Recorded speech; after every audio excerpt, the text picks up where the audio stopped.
Bible Heaven, and I just wanted to say one of the main reasons I and people like myself, do what we do is for multiple reasons. But I want to say, when I wanted to have somebody to talk to, somebody to call up and discuss a problem with, a lot of times there was nobody to call. And this lack of having somebody to confide in when you're going through problems or you have challenging issues to deal with, there's a number of avenues that a person can take. Some people go crazy. Some people lose their mind. Some people turn to drugs. Some people turn to alcoholism. Some people go to sex. Some people go to chocolate. Some people lost loved ones, the person that they normally could confide in, like a mother or a grandmother who they usually talk to passed away. So now they have all of this energy balled up inside of them and nowhere to go. Some people turn to work and they work themselves to death. I've seen a man who had a fly wife. There was an older couple. I was a young lad at that point, dating his daughter, and he was on the bed because he was a coal miner and had coal in his lungs and was close to dying, and had a fly wife, and he had a green tank beside his bed that pumped oxygen into him. When I went into the room to see him, his fly wife, almost flaunting, like strutting like a peacock, took me in the room, and we had a church connection. This is how all of this began, through a church connection. And this is how I became known as Bible Heaven, is I'm realizing there's nothing else more important. When I walked out of that room as a young lad, I knew that this man had worked hard for his family, and it appears from the naked eye, which needs some clothing on it, but the naked eye, that his wife don't give a fuck. So they ended up, the wife and girl that I was dating, they took me out to dinner. And I sat there, even though I ordered steak and mashed potatoes and all these other types of foods, just because the food is just good for eating and that's it. I sat there and I couldn't help but think about the husband and father who was bedridden at this point, who we just deserted. We just left. And we went to go and eat dinner. Now, I'm a young lad, and the mother is this wealthy, flamboyant individual. So she said to me a line that, as a grown man, I haven't forgotten and was still stunned by. She said, even though her daughter was who I was dating, she said to me across the table, "You must be somebody special because I don't pay for men's dinners." And she paid for my dinner. And even though she said I was special, I more so was thinking about her husband being special. Special for all of the grinding and probably racist slurs that he had to face, and swinging a sledgehammer, whatever he had to use in this coal mine to do what he needed to do to provide that great palace that they lived in. But I was fucked up off of that. And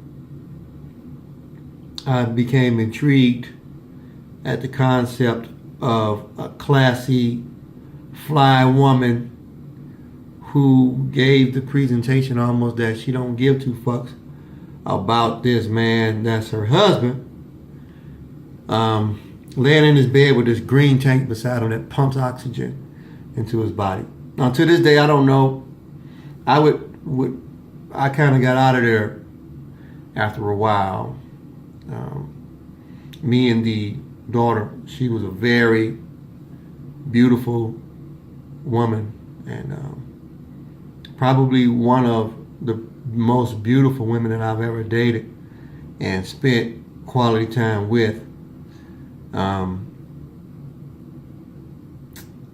don't know, I was blown away by that. But I'm setting all that up to say sometimes you need to have an avenue to be able to talk to somebody. If I couldn't talk to, well, you don't have anybody to talk to about anything that's going on in your life, you need to find an outlet. So I turned to the Bible and I began reading scripture after scripture after scripture, onion page after onion page after onion page. I don't care about who don't believe in the Bible. I don't care.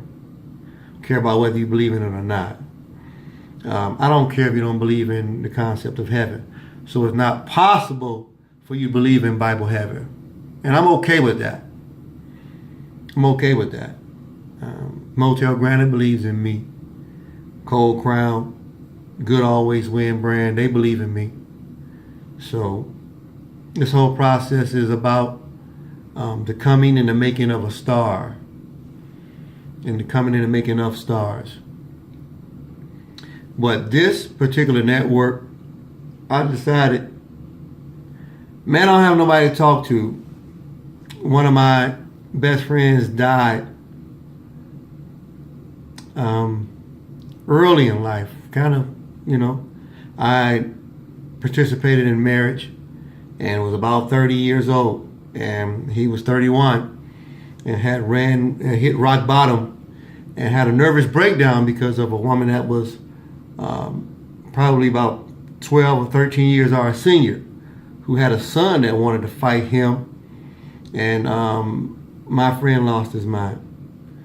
But this relationship started when we were off in college after he left and came back to the islands to live. And I actually stayed at the university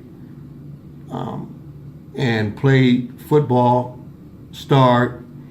But I do thank God that he was allowed to win a championship first, to know that he's a champion, before he went off into this exile situation and got caught up in this horrific lifestyle with this woman that was a number of years, 12 or 13 years, his senior, our senior.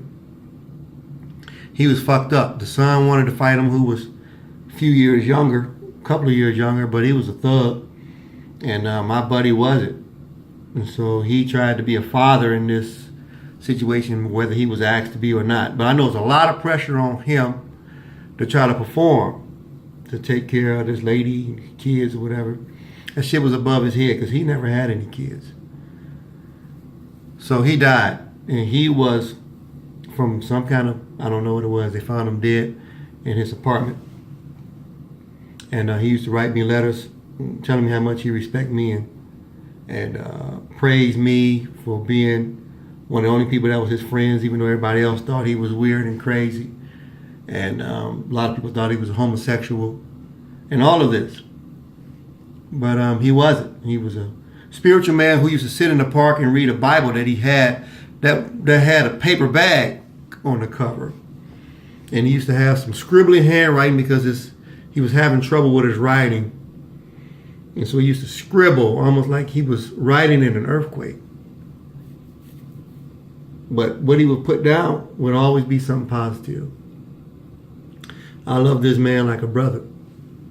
And I pray that he's in heaven, which is the second part of my name, somewhere asking God to bless me. And as this network is starting to develop, I think it's happening. So with him passing away, there was really nobody to talk to. I have family members, and I was going through my marriage, and I was struggling. I was down to 140 or 155 fucking pounds. Stressed out. Passed out on the floor at work amidst a lot of hillbillies that don't even like my kind. Passed out right in the middle of the floor because I was so stressed out about my marriage and my relationship. My best friend was gone. He was dead, so I didn't have him to confide in. So now I'm looking to the left, I'm looking to the right. There's nobody to talk to. I passed out. A mistress, a person that's not supposed to be even connected with me, made a phone call to family members and said, hey, a loved one is down. Mayday, mayday. I retreated. But when I was laying in the arms of hillbillies who had an easy opportunity to take this fresh fish and just string it up, I was live bait that was given to them. These individuals, these hillbillies, had compassion for me. Had compassion for me in my time of need. So if you don't think God will do something for you and can make people that you don't even think can do things for you, do something for you, you're kidding yourself. I'm going by Bible Heaven. That's my name. I thank Motell Granite. Pray to God bless them. Pray to God blesses every individual that I will have an opportunity to interview and talk to. But the purpose of this network is when there's nobody to talk to, I get on here now and I record myself. This becomes automatic therapy. So this is for my friend who passed away. Thank you. This is for God who has given me a network and an opportunity to speak without nobody else's assistance. Thank you. And for anybody that feels the same way that I feel, that don't have the ability to take the bulls by the horns, maybe I can be motivation for you. Thank you. So there's some positive things coming, and there's going to be some negative strife that runs through it. But nonetheless, everything is going to be parental advisory. So I don't really advise the kids that are under 18 or immature or lack any type of maturity to watch anything from this point forward, unless it's some kind of a kids program that I create. But other than that, I got time. And things is going to be off the charts.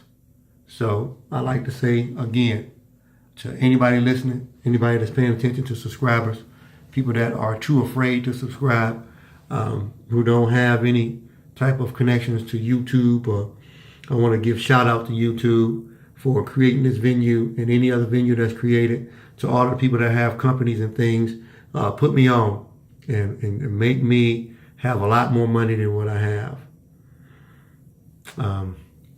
You guys are going to see more about the Blue Blah again. So that's what all of this is about. It's about that Blue Blah, almost like that hoopla. A little bit of a way to explain that. Y'all take care. This is the happy Thanksgiving season. Hopefully you giving thanks to somebody else besides your selfish ass.